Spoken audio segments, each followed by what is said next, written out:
Here we have one late item, which is related to the Ontario St. Joseph's Hospital Foundation proposal, which we would like to discuss later on towards the end of the meeting. So with that, I need a motion to adopt. Move. Second. Adoption. All those in favor? Motion's carried. We have two delegations with us this afternoon. First of all, from the Philbrook Heritage Lodge and Park Association, we have President Paul McKendrick and I believe it's Vice President Dave Scott. So welcome, and you can come to the podium and make your presentation. Just in case you don't recognize, Dave's the man. Thank you very much for inviting us to this meeting. It's pretty nice to be able to be here. A year later, with 6 new board members, we're feeling pretty good about how things are going. Maureen, as you know, is our rep and hasn't missed a meeting yet. Has been very involved with us, so thank you, Maureen.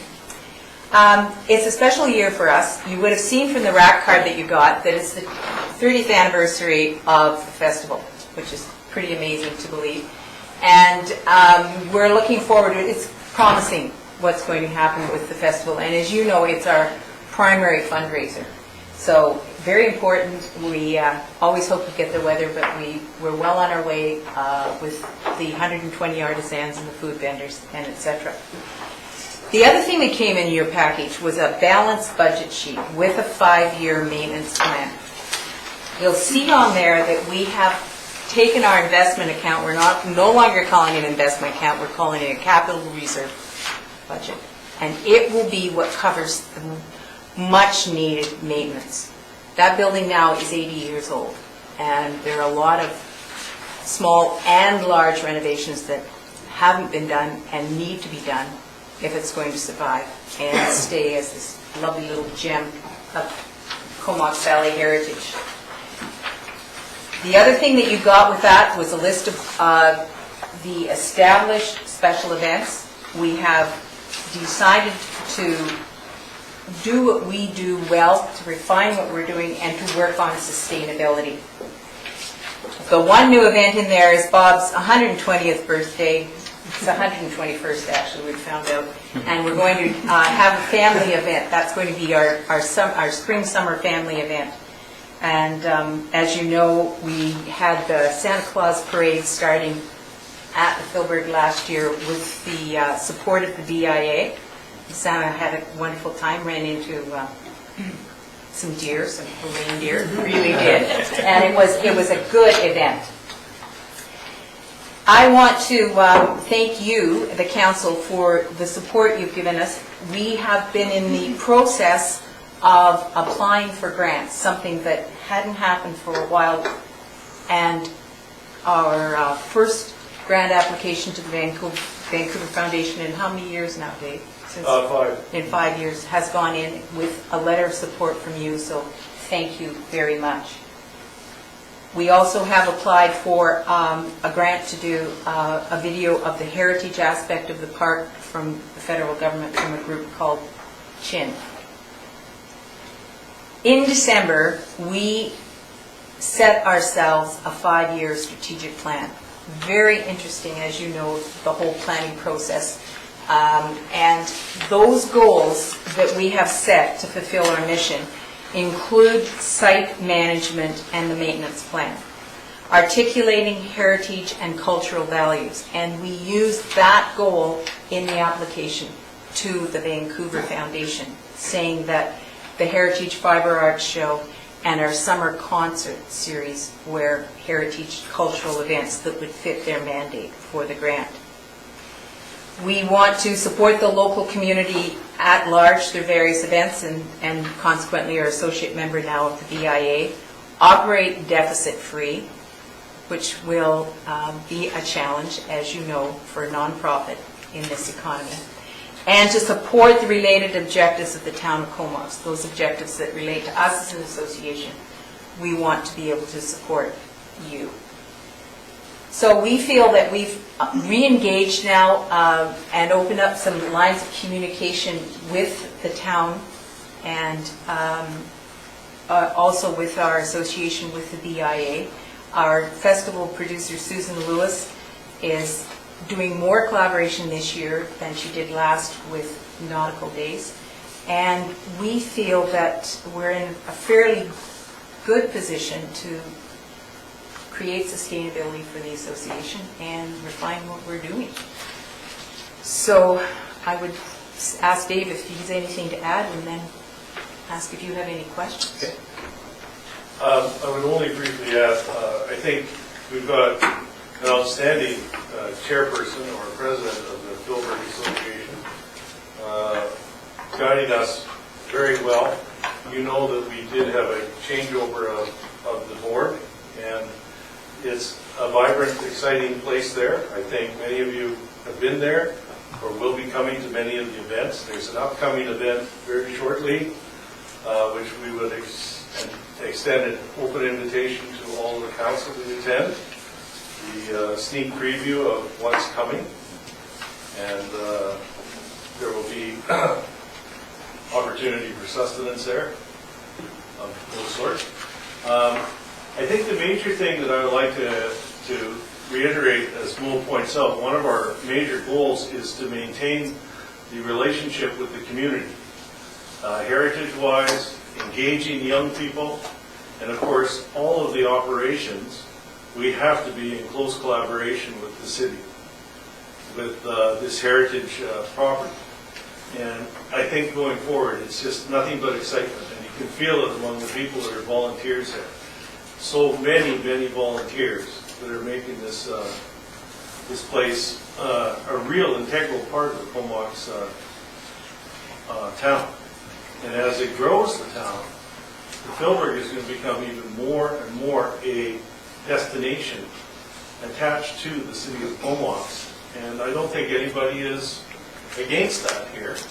It's something we would like to see happening.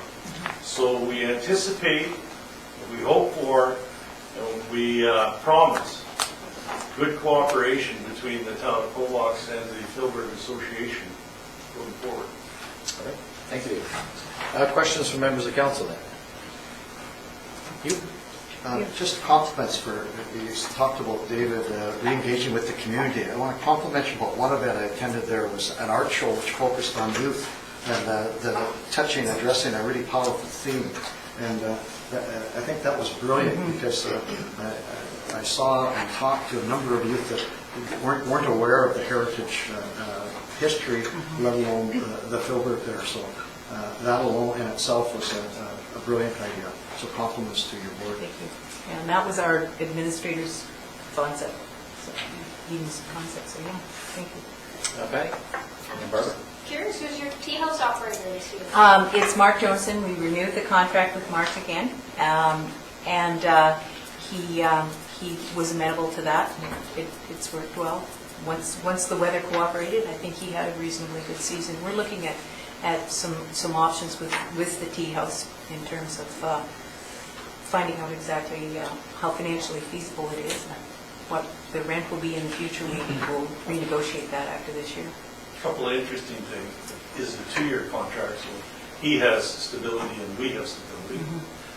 Secondly, the volunteers that are operating this gift shop, which is extremely successful and has delightful collectibles, are going to decorate the interior of the tea house in the fashion that it had been. And so it'll be very exciting, I think, this year. Tables have been refinished, new chairs, and I'm looking forward to I can't say a new menu, but an altered and improved menu in some aspects. And our Summer Sounds concert, if you notice there are only 4 concerts booked. Those will be on a Thursday night from 7 to 9 o'clock. It's a slightly different concept. It will be a by admission ticket, pre-sold being less than at the door, at the gate. And Mark will be doing a menu with wine servings to match that. So we're looking at changing it a little bit from the Sunday Sounds concert. Then Barbara, then Ken. Yes, and I was very impressed when you put the shop in. That seemed like a brilliant idea. Are you finding more people discovering it? The shop has become, the gift shop has become our fourth fourth after weddings. So our first source of income is the festival, second is membership, third weddings, and fourth the gift store, the gift shop. So it's been very lucrative, and it's managed very well. So if anybody has any lovely old things that you've inherited that you don't quite know what to do with, you can always donate them to our gift store. Ken, And just Oh, sorry. with regard to the museum, Yes. I know the museum and archives is always happy to work closely, and whether it's selling tickets for the festival, Yes. or Yes. being a storefront now, you can Good. promote you No, that's too. a good idea, those selling tickets to the festival. Yes. Ken? Yeah, thanks. Yeah, thanks for coming, Mo and Dave. As the rep for the BIA, I think there's a really critical relationship between the BIA, the Filbert, the Nautical Days, and the town, and especially as we try and rebuild our downtown to get it more vibrant. I think you guys are a really key element in it, and I think it's really been a good start. But the Yes. BIA has a lot of new members, and I think you guys have a lot of new members, and I know Nautical Days is going through some changes in their situation too, and I think there's a real opportunity to really build on that, and I think that those are all really critical players in what the main goal, or one of the main goals in our strategic plan is too. So I really look forward to keeping that going and making sure that we keep pushing in the right direction, and I think you guys are doing a really good job of keeping that, as the BIA is really on that same track. So I think there's some real opportunities here. So. Well, thank you for that, because we certainly believe we're an economic draw. And, you know, we can say that we think that the festival weekend brings about $1.2 million to the Comox Valley, which makes it fairly lucrative. And there are lots of other opportunities there too. Hugh? Just one question in regards to the switch of the Sunday series concerts to Thursday. I'm sure there was good reason for the board made that decision. Can you give us a Reader's Digest version of that? So, because I'm sure councillors will hear from the public that may be disappointed in not having the Sunday anymore. I would start by saying that we still will receive our sponsorship from Scotia McLeod. We talked to them, they were in favor of that. It was costing us a lot of money to put those concerts on just to support the concert, and we felt that the format of asking for donations was not something that we wanted to do as a board. You know, we used to walk around during the concerts and ask for donations. And we also felt that we, again, looking at the demographics of our established older citizens, we also were looking at an idea of bringing in some young citizens as well. So, young people as well, some youth. So it's an experiment. We shall see how it goes, Hugh. We're not entirely, not everybody in the community is sold on the idea. We're going to try it. It's a gamble. Would that be a fair thing to say, Maureen? Yeah. All right. Maureen? I just would like to thank Mo and Dave for coming here today, because the Filbert is such a fabulous gem in our community, and I think it's easy to take it for granted. But having been to, I think, 4 board meetings, it's a really energized group, and I'm feeling very optimistic about the future. So thank you. Great, and thank Thanks, you as Dana. well. I know you mentioned at the AGM that you're outselling memberships, of course. And Yes. That's an important thing for people to remember, that a membership does give you entry into the fair. So, Yeah. the festival, and I know you've got a new structure there, but it's a really good deal at $25 an adult. And we have a new webpage, so check the webpage. You can buy membership online at the mall at the beginning of May, first 2 weekends in May. Excellent. So thank you. I'm going to leave some of these just on the desk thank here you. in case anybody doesn't have them. Okay. Right in front of the media. Thank you for coming. Thank you. All right, our second delegation this evening is Winry Prothero, representing the Comox Valley Parkinson Support Group. Welcome, Lynn. Thank you. Well, I'd like to thank you for the opportunity to make this presentation on the occasion of Parkinson's Awareness Month. I know it's Cancer Awareness Month, but it is also Parkinson's Awareness Month. And April 11th also happens to be World Parkinson's Day. So this is kind of opportune. The Parkinson's Society, British Columbia, was established in 1969. It's a not-for-profit charitable organization that exists to address the personal and social consequences of Parkinson's through education, community outreach, scientific research, advocacy, and public awareness. The Society receives no government funding, being supported entirely by the generosity of individual donors and members, corporations, foundations, and the dedicated efforts of volunteers. So what is Parkinson's? Parkinson's is caused by a loss of dopamine in the brain. The symptoms of Parkinson's include tremor, rigidity, slowness of movement, impaired walking, difficulty with balance, sleep disturbance, and mood disorders. There is currently no cure for Parkinson's, but there are treatments such as medication, surgery, and physical, occupational, and speech therapies that can assist in coping with this disorder. In British Columbia, an estimated 11,000 individuals live with Parkinson's, but this number can be doubled or tripled based on the fact that everyone in the family is affected.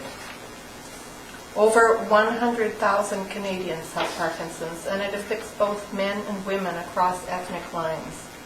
The average age of onset is 60, though people have been diagnosed in their teenage years, and rarely even earlier. The incidence increases with age. 1 in 300 Canadians has Parkinson's.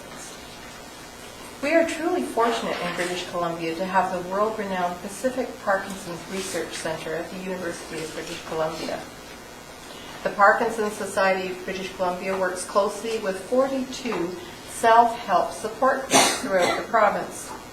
One of these groups operates in the Comox Valley, and we currently have about 25 participants. And I would like to point out that our chair, Diane Thomaston, is here, was able to come, and she's the chair of the local facility. Yeah. You're the chair. You do the agenda. There are currently about 25 participants that come on a monthly basis. The support groups hold, as I mentioned, these monthly meetings, and their purpose is to provide an atmosphere of mutual support and trust for persons with Parkinson's and their families, to share information, ideas, and experiences, and to enjoy social activities, to create awareness about Parkinson's disease in the broader community, which is one of the reasons that we wanted to do this today. We feel that together we can make a difference. On a personal note, my husband has Parkinson's. The improvements you made, and I guess I'm lobbying here, to the cycling infrastructure on Comox Hill enabled him, for the first time, to make it down and up the hill on his electric assist recumbent bike. These changes in infrastructure are most appreciated. And I know I'm speaking for others, that any improvements that you can make to walking paths and greenways assists with Parkinson's patients' mobility in the community. So I thank you again for the opportunity to raise awareness of Parkinson's, and I'm happy, or Diane, I'm sure, happy to take any questions. Any questions from members of council?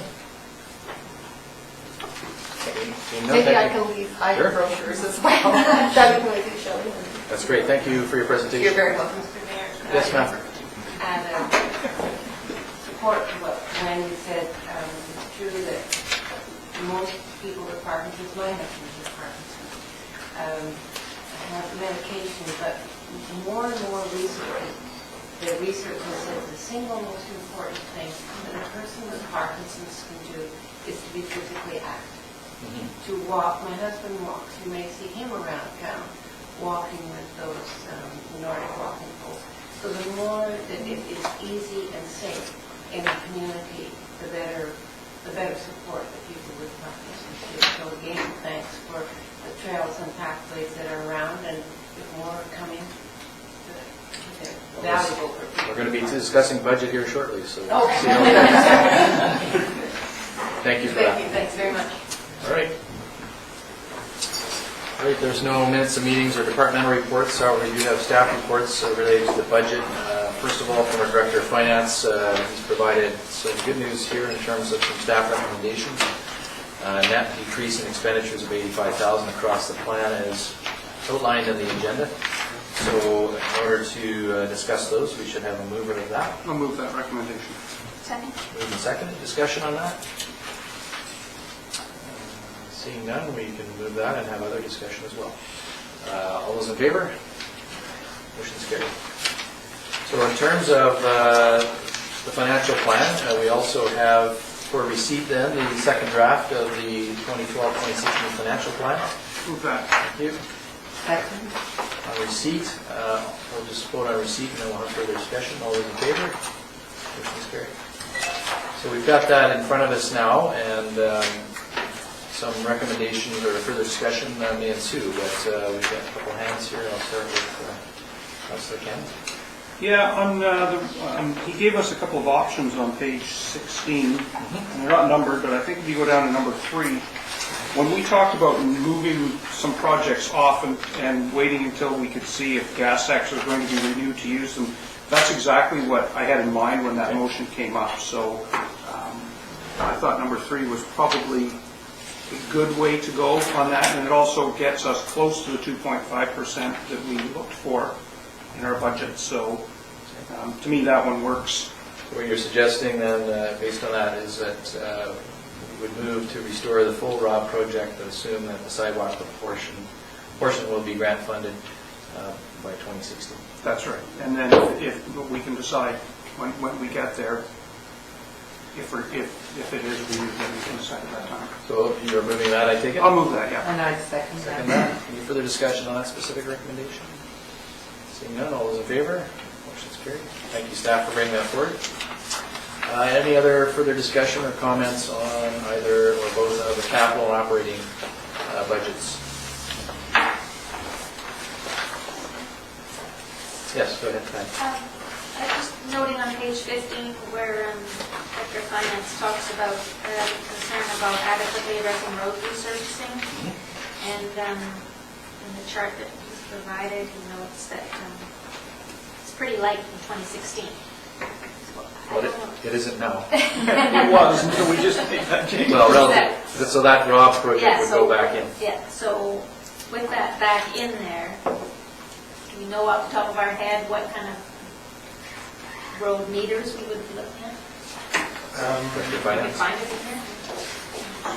4 clicks, I believe.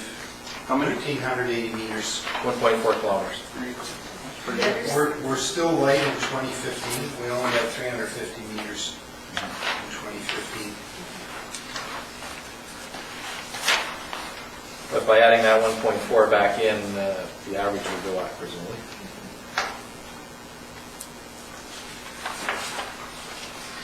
Would bring it up closer to, I guess, our target of at least 2 kilometers. Is that what it would do? We'd be up to 8.2 or 8.3 over the 5 years, so we're getting closer. There's always more things. I don't know if there's any other recommendations that staff would want to bring forward at this time. I mean, we can always do more, I guess.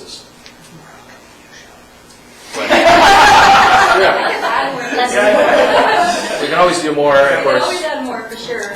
I mean, we could look at, because the 2015 is not much of a road in regards to, or doesn't have much for kilometers of road. I mean, we can move stuff around from 2012, 2013 in that year, if we want to balance it out. The problem is a lot of those projects have sidewalks, and we want to keep them in the front end, so you Yeah. get your community works fund, right?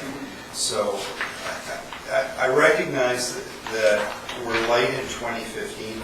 My personal preference would be that we would be able to resurface 10 clicks of road in the first 5 years. But at the same time, I also recognize the council is wary about budgets and increases in taxes anything you put in 2015 is going to have to increase the tax rate, right? So there's a trade-off here. And, in 2015, it'll be a new council at that time to determine whatever priorities are there. So, there's perhaps going to be a renewed initiative at that point. These are 5-year financial plans, but most councils look at the first 3 years principally as the key objectives and then see where we go from there. Yes, it's years 4 and 5 are important, but we certainly are tackling quite a bit in the first 3 years. And if you look at the first 3 years, we are repaving 6.5 kilometers of road surface, right? So we're over 2 kilometers in the first 3 years. So, I'm satisfied with things as they are. I'd be happier if there was more, but this is what we can do. Okay. Any other comments? Concerns? Anything on the operational side? Also, if there's nothing further, essentially staff will bring this back in terms of a bylaw, I would assume, in the reasonably near future. What's your time frame for that, Director Finance?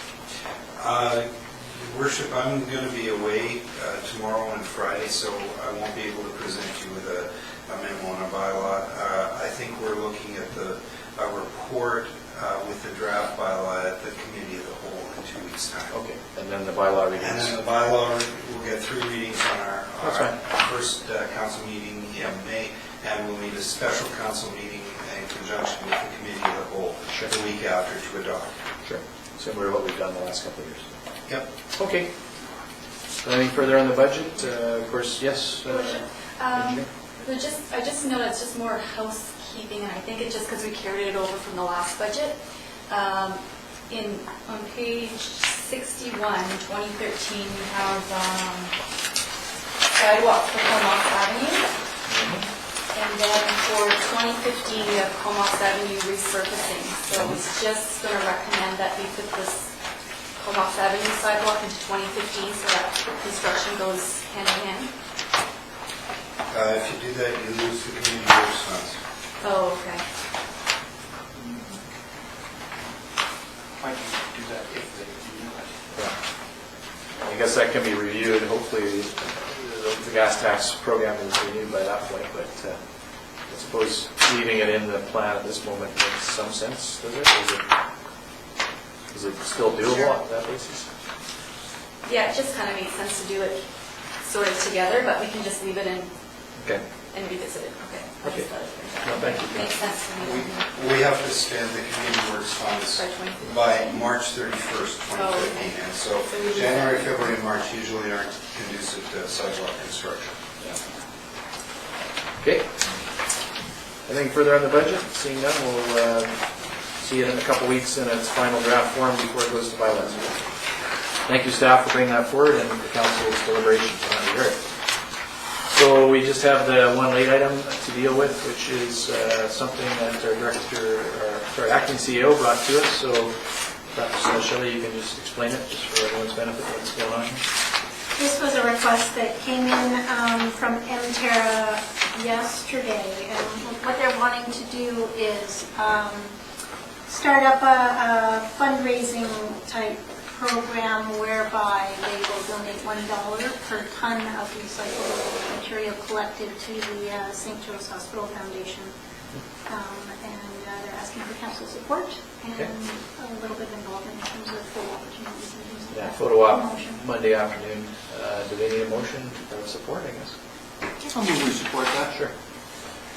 Second. Moved and seconded, and I know that was also coming out of a program where they were doing some of the recyclables at the hospital itself. So sounds like a great program. If we encourage more people to recycle through the Blue Bin program, that'll be great. All right, any further discussion? All those in favor? Motion's carried. So we'll send them a letter, and just note for your calendars, if anyone's able to attend Monday at 2:30 at St. Joe's. It'll probably be next to the big garbage truck, like they did last time. All right, so nothing further coming before the meeting. Motion to adjourn would be announced. In favor? Wake up for the second. All those in favor? Motion's carried. That was fast.